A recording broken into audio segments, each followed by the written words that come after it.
గిలాదులో గుగ్గిలము ఏమీ లేదా, అక్కడ ఏ వైద్యుడును లేడా, నా జనులకు స్వస్థత ఎందుకు కలగకపోవచ్చున్నది. ఇర్మియా 8:22. Praise Jesus. ఈరోజు అక్టోబర్ 24 ఫ్రైడే. Good morning. పరలోకనేశ్వర సంఘ బిడ్డలకు, ఆత్మీయులకు, దైవజనులకు, ఇతర రాష్ట్రాలు, ఇతర దేశాల్లో ఉన్న ప్రియులందరికీ కృపయు, క్షేమము, సమాధానం, స్వస్థత, సమృద్ధి కలుగునుగాక. ఆమేన్. ఫ్రెండ్స్, ఇక్కడ దేవుడు అడుగుతున్నాడు, గిలాదు అనే దేశంలో గుగ్గిలం దొరుకుద్ది కదా, అక్కడ వైద్యులు కూడా ఉన్నారు కదా, నా జనులు ఎందుకని స్వస్థత పొందుకోకుండా అనారోగ్యంతో ఉంటున్నారు అని దేవుడే క్వశ్చన్ ఇస్తున్నారు. ఎస్, ఆ దినాల్లో జనులు దేవునికి విరోధకరంగా అడుగులు వేయటం ద్వారా, దేవుని యొక్క ఆజ్ఞను నిర్లక్ష్యం చేయటం ద్వారా ఈ సమస్యలు, దీర్ఘకాల వ్యాధులు, మానసిక ఒత్తిళ్లు, శత్రులతో బాధ ఇలాంటివి ఉండే. ఈ దినాల్లో ప్రభు అంటున్నారు, ఆయన కృప పొంది రక్షణ పొందితే నీకు ఆయన గాయాల్లో స్వస్థంది. నీ వ్యసనాలను ఆయన భరించారు, నీ కర్స్ ఆయన మీద తీసుకుని మోసి ఆయన వెల చెల్లించారు. నీ నిమిత్తం దరిద్రుడయ్యారు, నీ నిమిత్తం గాయపరచబడ్డారు, నీ నిమిత్తం శాపగ్రస్తుడయ్యాడు. ఇక నువ్వు శాపగ్రస్తుడుగా వ్యాధులు, సమస్యలు ఉండటానికి వీల్లేదు. ఎందుకని మనకి స్వస్థత, అలాగే మేలు, దీవెన కలగట్లేదు, సమాధానం కలగట్లేదు? ఎందుకని? ఇది క్వశ్చన్, దేవుడు వేసే క్వశ్చన్. ఆన్సర్ ఇవి సండే మనం వినబోతున్నాం. ఫ్రెండ్స్, వేలాదికి తెల్లరండి.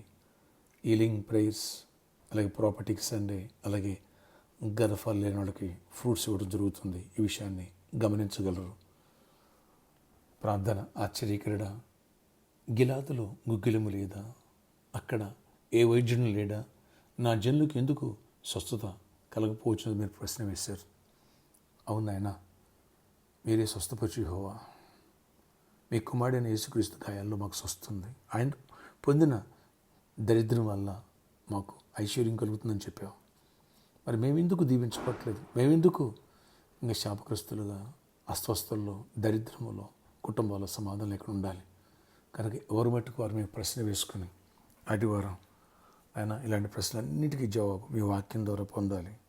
అలాగే స్వస్థత, విడుదల పొందాలి, దీవించబడాలి, సంపూర్ణ ఆరోగ్యాన్ని పొందాలి, ఆర్థిక దరిద్రం నుంచి విడుదల పొందాలి, మానసిక ఒత్తిడి నుంచి కుటుంబ కళల నుంచి విడుదల పొందాలి, కృప పొందాలి, దీవించబడాలి. ఆ మేరకు మా పట్ల కృప తీరువండి. నీ కార్యాలు చేయండి. ప్రతి ఖర్చు కొట్టివేయండి, ప్రతి చీకటి తొలగించండి. ఎవరు అస్వస్థగా ఉన్నారో వారిని స్వస్థపరచండి. నీ గాయపడిన తాకండి. క్యాన్సర్, ఇలాంటి వ్యాధుల నుంచి కూడా విడిపించండి. Liver problem, lungs problem, kidneys problems, heart problems ఉన్న వాళ్ళు కూడా విడుదలిచ్చి, దీర్ఘకాల వ్యాధుల నుండి షుగర్, బీపీ, అలాగే థైరాయిడ్ ఇలాంటి ప్రాబ్లమ్స్ విడిపించి స్వస్థపరచండి. పరిపూర్ణమైన స్వస్థత, విడుదల దయచేయండి. ప్రతి ఒక్కరు అవసరాలు తీర్చండి. జాబ్స్ ఇవ్వండి, హైక్స్ ఇవ్వండి. అలాగే బిజినెస్ పీపుల్ బ్లెస్ చేయండి. పర్మనెంట్ అవ్వాలా, శాలరీ రావాలా, అద్భుత రీతిలో మంచి జాబ్స్ ఇవ్వండి. దీవెన దయచేయండి. ప్రతి చీకటి కొట్టివేయండి. నీ కృప చూపించండి. నీ బిడ్డల పట్ల నీ ప్రేమ ఎంతో అపారమైనది, నీ కృప ఎంతో గొప్పది. నీ కృప ద్వారా కార్యాలు చేసి మహిమ చెందండి. ఈరోజు ఎవరైతే ఆ అంశంలో ఉన్న అంశాలు తీర్చండి. ఎవరైతే రిజిస్ట్రేషన్కి వెళ్తున్నారో కావాల్సిన అమౌంట్ సిద్ధపరచండి. ఎవరైతే మ్యారేజ్ పెట్టినారో వాళ్ళకి కావాల్సినవన్నీ కూడా మనీ అవన్నీ సమకూర్చండి. ఎవరు పెళ్లి చేయాలనుకుంటున్నారో బిడ్డలకి పెళ్లిళ్ళ విషయాలు మంచి భాగస్వాములు వచ్చి త్వరలో కృప చూపించండి. ఎవరు గర్భఫలం లేదో వాళ్ళకి గర్భఫలాలు ఇవ్వండి. ఎవరు గర్భిణీ స్త్రీలు ఉన్నారో వాళ్ళకి సుఖప్రసవాలు ఇవ్వండి. క్షేమాన్ని ఇవ్వండి. తల్లి బిడ్డ సేఫ్గా ఉండాలి. చిన్న బిడ్డలను, యవనస్తుల్ని, పెద్దల్ని, వృద్ధుల్ని ప్రతి ఒక్కరిని ప్రొటెక్ట్ చేయండి. ప్రొటెక్ట్ బలపరచండి. ప్రామిస్లను మీరు ప్రాబ్లం మీరు సాల్వ్ చేసి చీకటి తొలగిన సమాధానం ఇవ్వండి. అలాగే సర్కస్ గ్రౌండ్ మాకు గిఫ్ట్గా ఇవ్వండి. కృప ఇవ్వండి. ఎన్కనర్ గార్డెన్స్ ఆయన ఓనర్స్ని, యాజమాన్యాన్ని కూడా దీవించి సౌహృదంగా మాకు ఆయన కోఆపరేట్ చేయడానికి సహాయం చేసి వాళ్ళకు కూడా మంచి ఈవెంట్స్ రావడానికి మిడ్ వీక్లో కృప చూపించి గొప్ప కార్యాలు చేయండి. అన్ని విషయాలు నీ దీవెన, నీ కృపా సమానంతో ఈరోజు బర్త్డే, వెడ్డింగ్ యానివర్సరీ దీవించి దీర్ఘాయుష్, కృప, క్షేమ, సమాధానం దయచేసి మహిమ చెందండి. మీతోడు మాతో ఉంచండి. ఈ పరిస్థితిని దీవించండి.